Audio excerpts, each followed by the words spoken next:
श्रीराम जय जय राम। श्रीराम जय जय राम।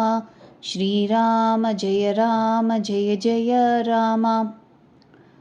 23 பரதன் ராமன் சந்திப்பு. எல்லோருக்கும் நல்ல சகுனங்கள் ஏற்பட்டன. சுகம் அளிப்பவைகளான ஆண்களுக்கு வலதுபுறமும் பெண்களுக்கு இடதுபுறமும் கண்கள் கைகள் துடித்தன. பரிவாரத்துடன் கூட பரதனுக்கு உற்சாகம் அதிகமாயிற்று. ராமனை சந்திக்கப் போகிறோம், துயரத்தின் வெப்பம் தணிந்துவிடும் என்று எவனுக்கு எப்படி புத்தி இருக்கிறதோ அதற்கு தக்கபடி அவன் மனக்கோட்டை கட்டுகிறான். அனைவரும் அன்பு என்ற கல்லின் வீருடன் செல்லுகிறார்கள். உடல் தளர்கிறது, பாதையில் கால் தடுமாறுகிறது. பிரேமையில் தழுத்தழுத்து பேசுகின்றனர். ராமனின் தோழனான குகன் அப்பொழுது இயற்கையாகவே அழகு மிகுந்த பர்வதங்களின் மகுடமணியான சித்திர கூட்டத்தை காண்பிக்கிறான். இதன் தாழ்வரையில்தான், பயஸ்வினி நதிக்கரையில்தான், அதாவது மந்தாகினி ஓடுகிறதே, அங்கேதான் சீதையுடன் ராம லக்ஷ்மணர்களாகிய இரு சகோதர வீரர்களும் வசிக்கின்றார்கள், வாருங்கள். இவ்வாறு குகன் உணர்ச்சி பொங்க கூறினான். அனைவரும் அந்த பர்வதத்தை பார்த்து ஜானகி ஜீவன ராமன் வாழ்க, வெற்றி பெறுக என்று சுபகோஷமிட்டு தண்டனிட்டனர். அரச பரிவாரம் ராமன் அயோத்திக்கே திரும்பி வந்துவிட்டது போல அவ்வளவு பிரேமையில் மூழ்கிற்று. பரதனின் அப்போதைய பிரேம பரவசத்தை ஆதிசேஷனும் கூற முடியாது. அகங்காரமும் மமகாரமும் மதர்த்திருக்கின்ற மனிதனுக்கு பிரம்மானந்தம் தெரியாதே, அப்படித்தான் கவிக்கும் தெரியாது. அனைவரும் ராமனுடைய பக்தியினால் குழைந்து போய்விட்டபடியால் மாலை வரை அவர்கள் காதம்தான் சொல்ல முடிந்தது. ஓரிடம் ஜலவசதி நிலவசதி இருந்தது கண்டு இரவு உணவு கூட உண்ணாமல் தங்கிவிட்டனர். இரவு கழிந்ததும் ரகுநாத பிரேமிகன் பரதன் முன்னேறினார். ஆங்கே ராமன் இரவு மீதம் இருக்கும் பொழுதே விழித்து கொண்டிருந்தார். இரவில் சீதாதேவி ஒரு கனவு கண்டாள். அதை ராமனிடம் விவரித்தாள். ராமா, பரிவாரத்துடன் கூட பரதன் இங்கே வருகிறார். பிரபுவினுடைய பிரிவு நெருப்பினால் அவர் மேனி தவிக்கிறது. மக்கள் அனைவரும் மனதில் களைத்து ஏங்கி துயரப்படுகின்றனர். மாமியார்களின் முகக்கலையே மாறிவிட்டது. இவ்வாறு சீதாதேவியின் கனவு கேட்டு ராமன் கண்களில் நீர் துளிர்த்தது. எல்லோருடைய துயரையும் தீர்க்கும் எம்பெருமான் தானே துயரில் ஆழ்ந்தார். லக்ஷ்மணா, இந்த கனவு நல்லதல்ல. ஏதோ பயங்கரமான சேதி யாரோ கூறப்போகிறார். இவ்விதம் கூறிவிட்டு அவர் தம்பியுடன் ஸ்நானம் செய்தார். பரமேஸ்வரனை பூஜித்தார். சாதுக்களை கௌரவித்தார். தெய்வங்களை பூஜித்து முனிவர்களை வணங்கி ராமன் அமர்ந்தார். வடதிசை நோக்கினார்.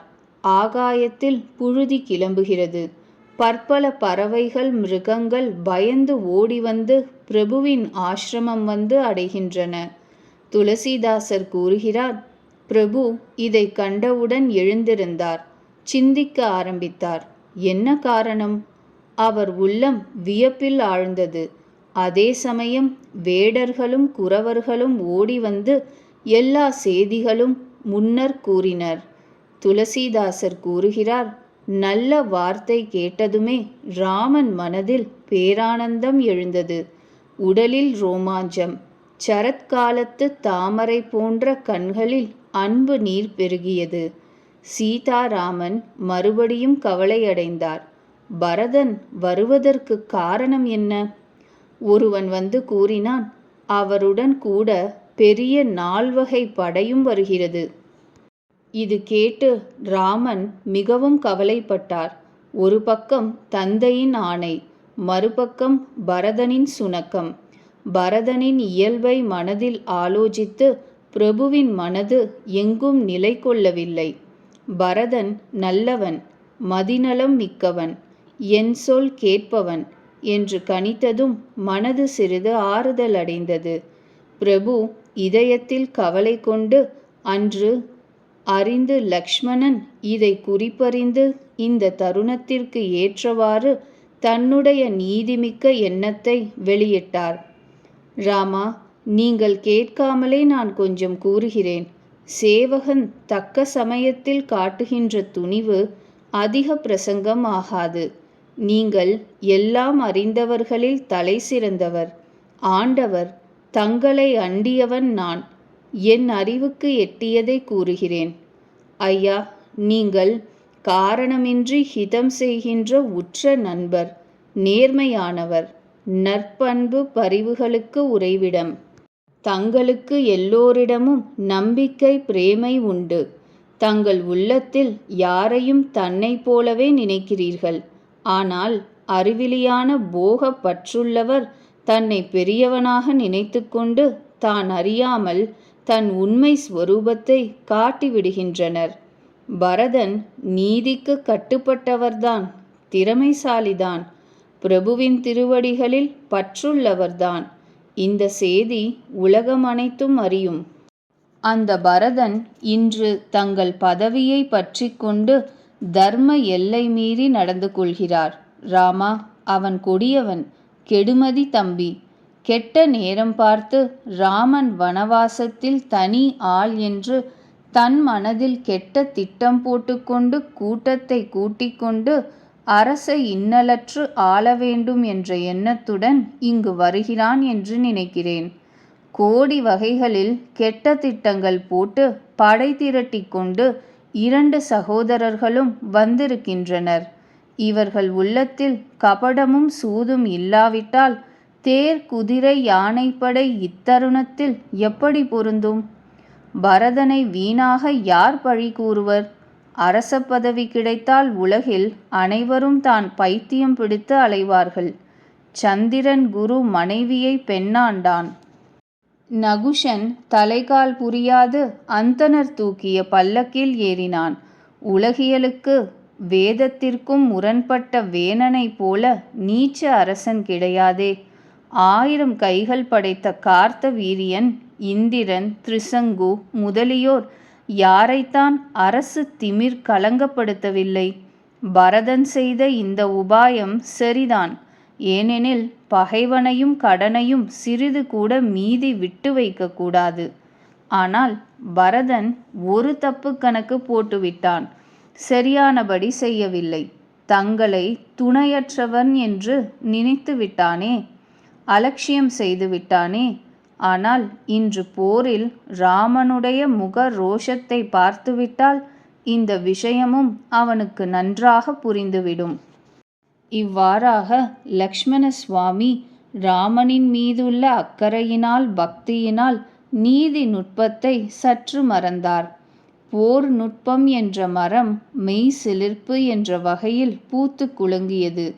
அவர் ராமனுடைய திருவடிகளை வணங்கி சரண தூளியை சிரமேல் ஏற்று உண்மையான இயல்பான துணிவுடன் பேசினார். ராமா, நான் சொல்வதை தவறாக நினைக்காதீர்கள். பரதன் நம்மோடு அதிகம் பழகியதில்லை.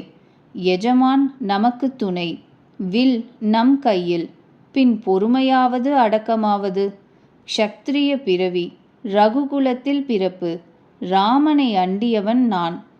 இதை உலகே அறியும். பின் ஏன் பொறுமை? தூசி போல் தாழ்ந்தது எது? அது கூட தடிகொண்டு தட்டினால் தலைமேல் ஏறுமே. இவ்விதம் மீண்டும் கூறிவிட்டு லக்ஷ்மண சுவாமி எழுந்திருந்து கைகூப்பி அனுமதி கேட்டார். தூங்கின வீறு துடித்து எழுந்தாற்போல தலையில் ஜடையை முறுக்கி கட்டிக்கொண்டு இடுப்பில் அம்புரா தூணியை கட்டிக்கொண்டு வில்லை நாணேற்றி கையில் அம்பையும் பற்றிக்கொண்டே கூறினார். இன்று ராம சேவகன் என்ற புகழ் பெறுவேன். போரில் பரதனுக்கு படிப்பினை கொடுப்பேன். ராமனை அலட்சியம் செய்வதின் பயன் பெற்று சகோதரர் இருவரும் போர்க்களத்தில் படுக்கட்டும். எல்லோருமே கூட்டமாக வந்துவிட்டார்கள். அதுவே நல்லதுதான். இன்று நான் முன்கோபத்தையெல்லாம் சேர்த்து வைத்து காட்டுகிறேன். சிங்கம் யானை கூட்டத்திற்கு எப்படி பாய்ச்சல் காட்டுமோ பருந்து எப்படி தன் தீனியை கவ்விக்கொண்டு எடுத்துச் செல்லுமோ அதேபோல் பரதனை படையோடும் தம்பியுடனும் கூட அலட்சியமாகத் தரையில் தூக்கி எறிவேன். சிவபெருமானே வந்து அவர்களுக்கு துணை புரிந்தாலும் சரி, ராமன் பேரில் ஆணை, அவர்களை போரில் தவறாமல் அடித்து போடுவேன். லக்ஷ்மணன் இப்படி கோபாவேசத்துடன் கொதித்தெழுந்து நிற்பதைக் கண்டு அவனுடைய வீண் போகாத சூளுரைகளை கேட்டு உலகமே பயந்தது. லோக பாலர்கள் பயந்து ஓட முனைந்தனர். உலகம் அனைத்தும் பயத்தில் மூழ்கியது. லக்ஷ்மணனுடைய எல்லையற்ற தோள் வலிமையை பாராட்டி வான்குரல் கேட்டது. அப்பா லக்ஷ்மணா, உன் பிரதாபத்தையும் பிரபாவத்தையும் எவர் கூறுவர், எவர் அறிவர்? ஆனால் எந்த காரியமானாலும் தக்கது தகாதது நன்கு ஆராய்ந்து செய்தால் அதை எல்லோரும் நன்று நன்று என பாராட்டுவார்கள். ஆராயாமல் காரியம் செய்துவிட்டு பின்னால் வருந்துபவர்கள் புத்தியுள்ளவர்கள் அல்ல என்று வேதமும் அறிஞரும் கூறுவர். இத்தகைய தெய்வ குரல் கேட்டு லக்ஷ்மணன் சற்று குறுகினார். ராமனும் சீதையும் அவருக்கு ஆறுதல் கூறி கௌரவித்தனர். அப்பா லக்ஷ்மணா, நீ அருமையான நீதி கூறினாய். தம்பி, அரசு மதம் என்பது எல்லாவற்றையும் விட பொல்லாததுதான். சாது சங்கத்தை சேவிக்காதவர்கள் எவரோ அவர்தான் அரசு மதம் என்ற கல்லை சிறிது குடித்து மதம் பிடித்து அலைவர். லக்ஷ்மணா, கேட்டுக்கொள். பரதனுக்கு ஈடான உத்தம மனிதனை பிரம்மதேவன் படைப்பில் கேள்விப்பட்டதில்லை, பார்த்ததும் இல்லை. அரச பதவி என்ன? பிரம்மா, விஷ்ணு, சிவன் இவர்களுடைய ஸ்தானம் பெற்றால் கூட பரதனுக்கு ஆக்ஷி மதம் வராதப்பா. உப்பு துளி கலந்தால் பார்க்கடலின் பால் திரிந்து விடுமா? இருட்டு நடுப்பகல் சூரியனை விழுங்கிவிடலாம். ஆகாயம் மேகங்களில் சுருட்டப்படலாம். பசுவின் குளப்படி நீரில் அகஸ்தியர் மூழ்கிவிடலாம். பூமியே தன் இயல்பான பொறுமையை இழக்கலாம். கொசு ஊதி மேருமலை பறக்கலாம். ஆனால் தம்பி பரதனுக்கு அரசு மதம் ஒரு நாளும் பிடிக்காது. லக்ஷ்மணா, உன் பேரில் ஆணை, தந்தை மீது ஆணையாக கூறுகிறேன். பரதனுக்கு ஈடாக தூய்மையுள்ள உத்தம சகோதரன் உலகிலேயே இல்லை. அப்பா லக்ஷ்மணா, குணம் என்ற பாலையும் துர்க்குணம் என்ற நீரையும் சேர்த்துத்தான் பிரம்மா இந்த உலகை படைத்திருக்கிறார். ஆனால் சூரிய வம்சம் என்ற பொய்கையில் பரதன் அன்ன பக்ஷியாக பிறந்திருக்கிறான். குண தோஷங்களை பிரித்து வைத்திருக்கிறான். குணம் என்ற பாலை ஏற்று துர்க்குணம் என்ற நீரை விளக்கி பரதன் தன் புகழினால் உலகில் ஒளி பரப்புகிறான். பரதனின் குணங்கள், பண்புகள், இயல்புகளை கூறி ராமன் பிரேமை கடலில் மூழ்கினார். ராமனுடைய அமுத மொழி கேட்டு பரதனிடம் அவருக்குள்ள பிரேமையைக் கண்டு தேவர்கள் அனைவரும் அவரை கொண்டாடினர். தேவர்கள் கூறிக்கொண்டனர், ராமன் போல் கருணையுள்ள பிரபு வேறு யார்? உலகில் பரதன் பிறக்காமலே இருந்திருந்தால் தர்மங்கள் அனைத்தையும் ஒருங்கே தாங்குகின்ற ஒருவன் எவர் இருக்க முடியும்? ரகுநாதா, கவி ஓர் குழாமுக்கு எட்டாத பரதனுடைய குணங்கள், பெருமையை தங்களை தவிர வேறு யார் அறிய முடியும்? லக்ஷ்மணனும் ராமனும் சீதையும் தேவர்களின் இச்சொல் கேட்டு மிகவும் மகிழ்ந்தனர். அதை வர்ணிக்க இயலாது. இங்கே பரதன் பரிவாரம் முழுவதுடனும் தூய மந்தாகினியில் ஸ்நானம் செய்தார். பிறகு அவர்களை நதிக்கரையில் தங்க வைத்து தாய்மார்கள், குருநாதர், மந்திரிகள் இவர்களின் அனுமதி பெற்று வேடர் தலைவரையும் சத்ருக்னனையும் கூட அழைத்து கொண்டு சீதாராமர்கள் இருக்கும் பர்ணசாலை நோக்கி பரதன் கிளம்பினார். பரதன் தன் தாய் கைகேயியின் செய்கையை நினைத்து கூசி குறுகினார். மனதிற்குள் கோடி குறுக்கு யோஜனைகள் செய்தார். ராமலக்ஷ்மண சீதை என் பெயரை கேட்டவுடன் இருக்கும் இடம் விட்டு வேறு எங்காவது கிளம்பி சென்று விடாமல் இருக்க வேண்டுமே. தாயின் பட்சத்தில் உள்ளவன் என நினைத்து அவர்கள் என்ன செய்தாலும் அது கொஞ்சமாகத்தான் இருக்கும். ஆனால் தமது விரதம், உறவு இவற்றை நினைத்து என்னுடைய பாவங்களையும் துர்குணங்களையும் பொறுத்து கொண்டு ஆதரவு காட்டுவார்களா? மனதில் அழுக்குள்ளவன் என்று நினைத்து என்னை துறந்து விடுவார்களா? நம் அடியார் என நினைத்து என்னை கௌரவிப்பார்களா? என்ன செய்தாலும் சரி, எனக்கு ராமனுடைய திருவடி காலணிகளே புகழ். ராமன் சீரிய எஜமான். குற்றமெல்லாம் இந்த அடிமையினுடையதுதான். சாதக பக்ஷி மழை நீரைத் தவிர வேறு ஒன்றை நினையாது. மீன் தன் புகழான நீர் வற்றினால் அங்கேயே மாண்டுவிடும் என்று உலகில் புகழ்பெற்றவை சாதக பறவையும் மீனும்தான். அவை தமது விரதங்களையும் பிரேமைகளையும் புதுமையாக்கிக் கொள்வதில் நிபுணர்கள் என்றெல்லாம் சிந்தித்து கொண்டு பரதன் வழி நடந்தார். அவருடைய அங்கங்கள் கூச்சத்திலும் பிரேமையிலும் வெலவெலத்து போயின. மாதா செய்த கொடுவினை அவரை பின்தள்ளியது. ஆனால் உறுதியுடன் பரதன் பக்தியின் பலத்தினால் முன்னேறுகிறார். ரகுநாதனுடைய ஸ்வபாவம் அறிந்த அவருக்கு வழியில் அடி வைப்புகள் வேகமாக நடந்தன. அச்சமயம் பரதனின் நிலை என்ன? நீரில் உள்ள சிறு வண்டுகள் நீரோட்டத்துடனேயே போகுமே, அப்படி இருந்தது. பரதனுடைய சிந்தனையையும் பக்தியையும் கண்டு அப்பொழுது குகன் தன் நிலை மறந்தார். மங்கள சகுனங்கள் தோன்றின. அவற்றை கேள்விப்பட்டு ஆராய்ந்து வேடன் கூறினான், கவலை தீரும், மகிழ்ச்சி பெருகும். ஆனால் முடிவு துயரத்தில்தான். பரதன் குகனுடைய சொற்கள் அனைத்தும் சத்தியம் என நம்பினார். அவர் ஆசிரமத்தின் அருகில் சென்று விட்டார். அங்குள்ள காடு மலைகளின் அணியை பார்த்தார். பசித்தவனுக்கு பெரும் சோறு கிடைத்தது போல பரதன் மகிழ்ச்சியுற்றார். பயிர்களுக்கு கேடு விளைந்து 3 விதமான தாபங்கள் சேர்ந்து கொடிய கிரகங்களின் பாதிப்புகளுக்கும் மகாமாரியின் சேஷ்டைகளுக்கும் அகப்பட்ட நாட்டு மக்கள் ஏதோ ஒரு உத்தமமான நாட்டில் உத்தமமான அரசின் கீழ் சென்று சுகப்படுவது போல பரதனுடைய நிலை அதேவிதம் இருந்தது. ராமன் தங்கி இருப்பதால் காடு செழுமையுற்றது. நல்ல அரசனை பெற்ற மக்கள் சுகப்படுவது போல. சௌகரியங்கள் நிறைந்த வனமே தூய தேசம். அதற்கு அரசன் விவேகம், மந்திரி வைராக்கியம்.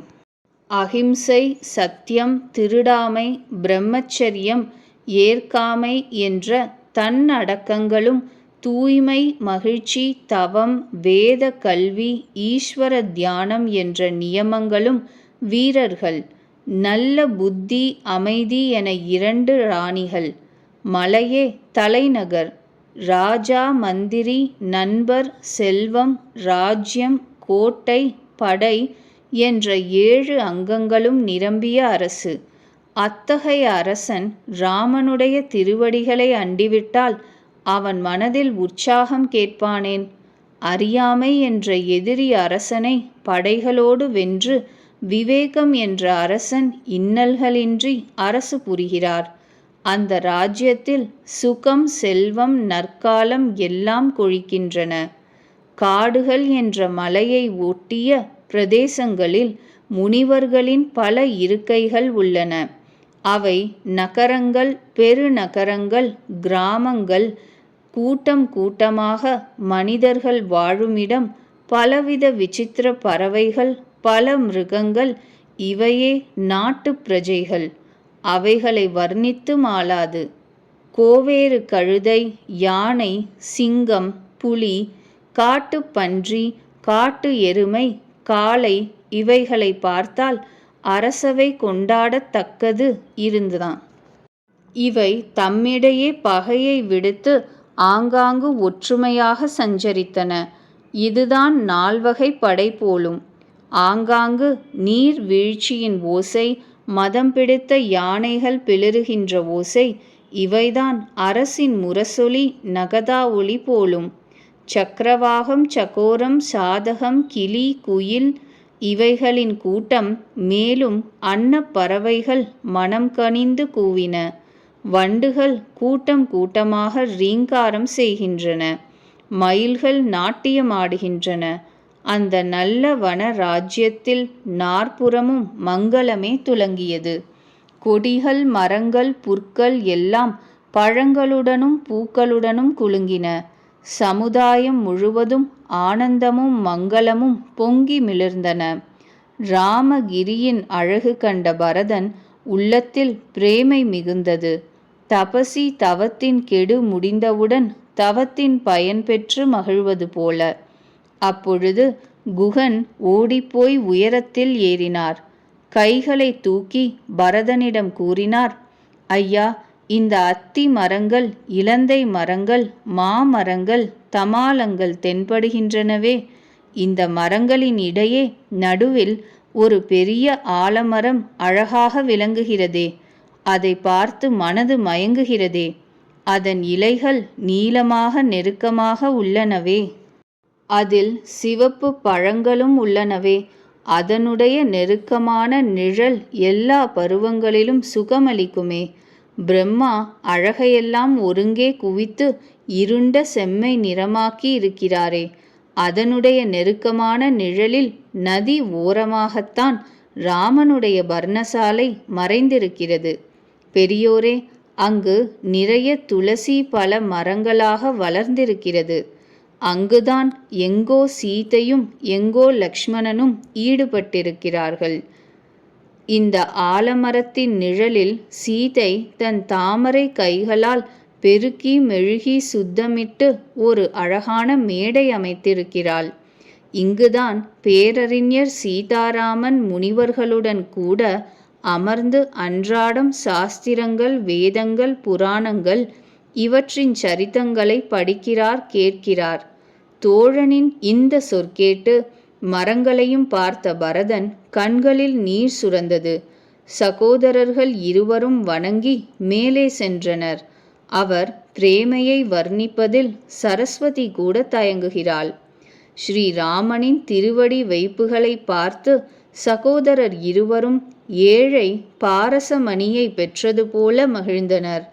அங்குள்ள புழுதியை தலையில் சேர்த்து கொண்டு மார்பிலும் கண்களிலும் ஒற்றிக்கொண்டு ராமனையே சந்தித்து விட்டது போல மகிழ்ந்தனர். பரதனின் சொல்லில் அடங்காத மிகவும் தீவிர பக்தி நிலையை கண்டு காட்டு மிருகங்களும் பறவைகளும் அசையா மரங்களும் பிரேமையில் மூழ்கின. பிரேமாதிசயத்தில் ஆழ்ந்தமையால் குகனுக்கும் போகும் வழி மறந்துவிட்டது. அப்பொழுது தேவர்கள் பூமாரி பொழிந்து வழிகாட்டினர். பரத பிரேமையின் இந்நிலை கண்டு சித்தர்களும் சாதகர்களும் பேரன்பு நிறைந்தனர். அவர்களுடைய இயல்பான பிரேமையை கொண்டாடினர். பரதன் பூவுலகில் பிறந்திராவிட்டால் இப்படி ஜடத்தை உணர்ந்து உள்ளதாகவும் உணர்வு உள்ளவற்றை ஜடமாகவும் யார்தான் ஆக்க முடியும்? பிரேமைதான் அமுதம், பிரிவுதான் மந்தரமலை, பரதன்தான் ஆழ்கடல். கருணை கடலான ரகுவீரன் தேவர்கள் சாதுக்கள் ஹிதம் பொருட்டு தாமே கடைந்து இந்த பிரேமை என்ற அமுதத்தை வெளிப்படுத்துகிறார். நண்பர் குகனுடன் கூடிய இந்த மனம் கவர் ஜோடியை நெருக்கமான காட்டின் மறைப்பு காரணமாக லக்ஷ்மணன் பார்க்க இயலவில்லை. பரதன் பிரபு ராமனுடைய ஆசிரமத்தை, எல்லா மங்களங்களும் நிறைந்த ஆசிரமத்தை கண்ணெதிரே கண்டார்.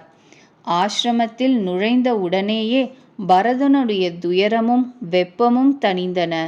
யோகி பரம்பொருளை அடைந்துவிட்டது போல பரதன் பார்க்கிறார். லக்ஷ்மணன் பிரபுவுக்கு முன்னே நிற்கிறார். கேள்விக்கு பரிவுடன் பதில் கூறுகிறார். தலைமீது ஜடை, இடுப்பில் மரவுரி, அதன்மேல் அம்புரா தூணி, கையில் அம்பு, தோளில் வில், மேடையில் முனிவர் சாதுக்கள் குழாம், நடுவே சீதையுடன் கூட ராமன் வீற்றிருக்கிறார். ஸ்ரீராமனுக்கு இடுப்பில் மரவுரி, தலையில் ஜடை, ஷியாமல திருமேனி. சீதா ராமர்களாக ரதியும் மன்மதனும் முனிவர் வேஷம் பூண்டு வந்திருக்கின்றனரோ என்று தோன்றுகிறது.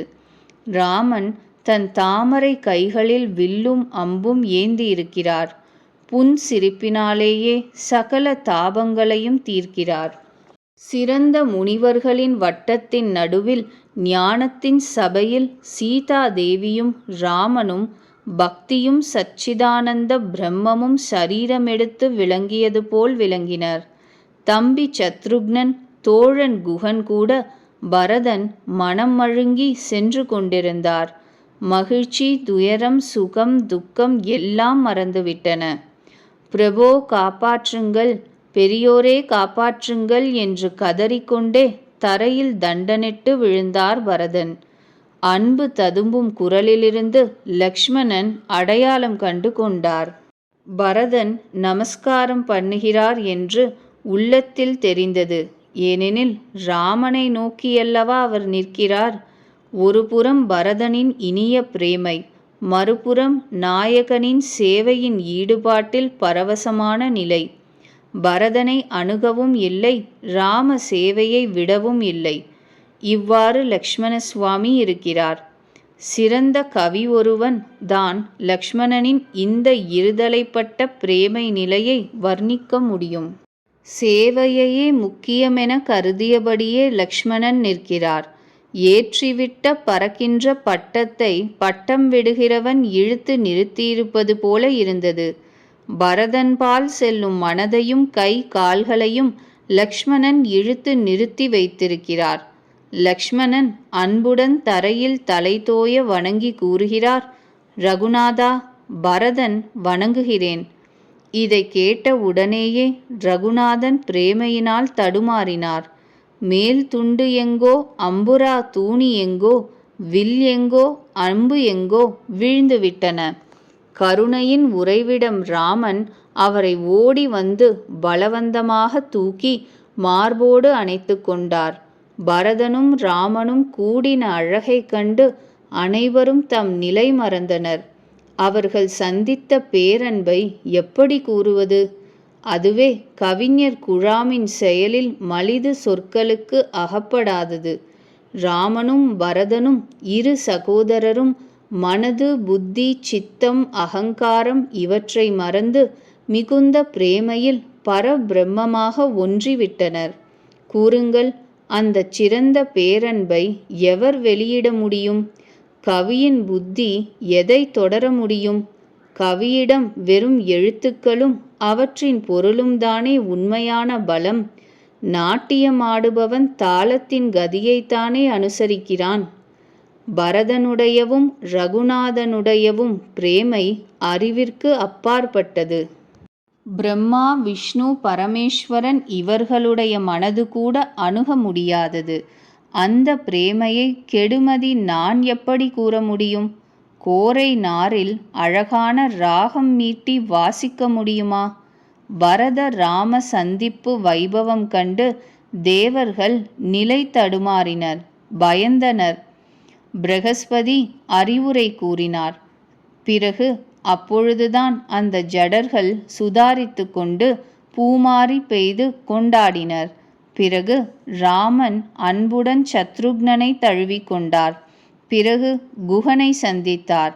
வணங்கி நின்ற லக்ஷ்மணனுடன் பரதன் பேரன்புடன் கூடினார். பிறகு லக்ஷ்மணன் உவகையுடன் சத்ருக்னனுடன் கூடினார். பிறகு அவர் குகனை மார்போடு அணைத்து கொண்டார்.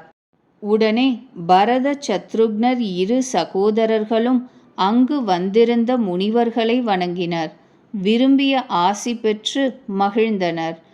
தம்பி சத்ருக்னனுடன் கூட பரதன் பிரேமை பொங்கி சீதாதேவியின் திருவடி தாமரைகளின் தூசியை சிரசில் தரித்து மீண்டும் மீண்டும் வணங்குகிறார். சீதை அவர்களை எழுப்பி அவர்களுடைய தலையில் தமது கமல கைகளை வைத்து அவர்களை அமரச் சொன்னாள். சீதை மனதிற்குள்ளேயே அவர்களை ஆசீர்வதித்தாள். ஏனெனில் அவள் பிரேமையில் மூழ்கிவிட்டாள். அவள் உடல் நிலை கொள்ளவில்லை. சீதை எல்லா வகைகளிலும் தமக்கு அனுகூலம்தான் என்று அறிந்த பரதன் கவலையற்று இருந்தார். அவர் உள்ளத்தில் அவராக கற்பித்து கொண்ட பயம் நீங்கியது. அப்பொழுது யாரும் ஒன்றும் பேசவே இல்லை. யாரும் எதையும் கேட்கவும் இல்லை. மனது பிரேமையினால் நிறைந்திருக்கிறது. அதன் ஓட்டம் ஸ்தம்பித்துவிட்டது. அந்த சந்தர்ப்பத்தில் குகன் துணிவு பெற்று கைகூப்பி வணங்கி விண்ணப்பித்தார். ஐயா, முனிவர் கோமான் வசிஷ்டரை முன்னிட்டு தாய்மார்கள், நகர மக்கள், பணியாளர்கள், படைத்தலைவர்கள், மந்திரிகள் அனைவரும் தங்கள் பிரிவினால் தளர்ந்து போய் வந்திருக்கிறார்கள். குருநாதரின் வருகை கேட்டு பண்பு கடலான ஸ்ரீராமன் சீதை அருகே சத்ருக்னனை விட்டுவிட்டு அந்த பரம தீரர், தர்மத்தின் பொறுப்பேற்றவர், ஏழை பங்காளர் ஸ்ரீராமன் அக்கணமே வேகமாக நடந்தார். குருவின் தரிசனம் பெற்று லக்ஷ்மணனுடன் கூடிய ராமன் பிரேமை நிறைவுற்று தண்டனிட்டு வணங்கினார். முனிவர் கோமான் வசிஷ்டர் ஓடிச் சென்று அவரை மார்புற தழுவினார். பிரேமையில் உவகை பூத்து இரு சகோதரர்களையும் சந்தித்தார். குறிப்பு: இங்கு பல பதிப்புகளில் உள்ள வைப்பு முறையில் முரண்பாடு உள்ளதாக கண்டு ஒரு பெரியவர் பல சுவடிகளை ஆராய்ந்து ஒரு பழைய சுவடியில் இருப்பதாக பின்வருமாறு வைப்பு முறையை எடுத்து காட்டியிருக்கிறார்.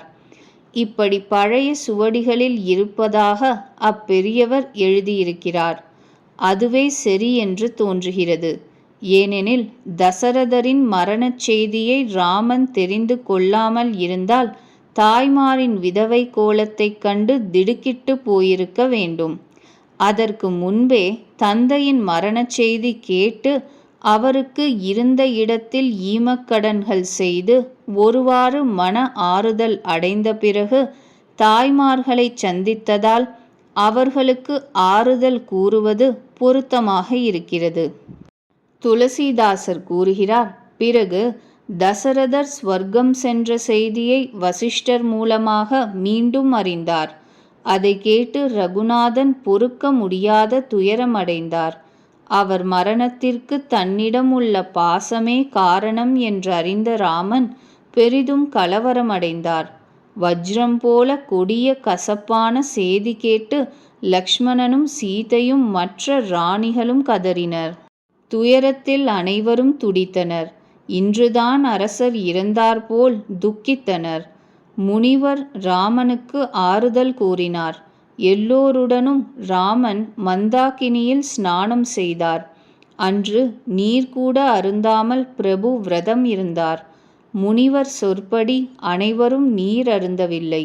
மறுநாள் காலையில் வசிஷ்டர் எவ்விதம் ஆணையிட்டாரோ அவ்விதம் அனைத்து கர்மங்களையும் ஊக்கத்துடனும் பக்தியுடனும் பிரபு ஆர்வத்துடன் செய்தார். வேதங்களில் எப்படி கூறப்பட்டுள்ளனவோ அவ்விதம் தந்தையின் ஈமக் கடன்களை செய்து பாபம் என்ற இருட்டுக்குச் சூரியனான ராமன் தூய்மையடைந்தார்.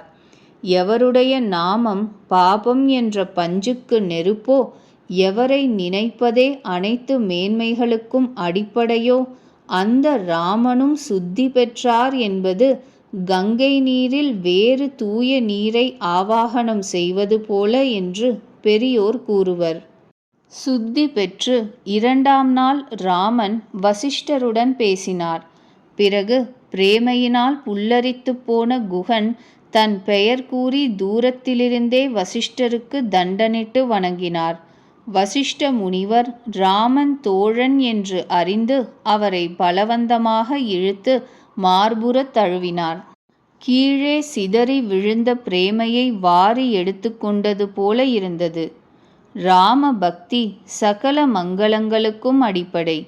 இவ்விதம் கூறி அவரை கொண்டாடினபோது தேவர்கள் பூமாரி பொழிந்தனர். அவர்கள் கூறினர், உலகில் இவருக்கு ஈடான தாழ்ந்தவர் எவரும் இலர். வசிஷ்டருக்கு ஈடான பெரியோரும் எவரும் இலர். அந்த குகனை கண்டு முனிவர் கோமான் வசிஷ்டர் லக்ஷ்மணனை காட்டிலும் பெரியவனாக மதித்து மகிழ்ந்து கூடினாரே, அது சீதாராமச்சந்திர பக்தியின் பிரபாவத்திற்கு நேரடி சான்று. கிருபையின் உறைவிடம் நுட்ப மதி கொண்ட ராமன் மக்கள் அனைவரும் நொந்து வந்திருக்கிறார்கள் என அறிந்தார்.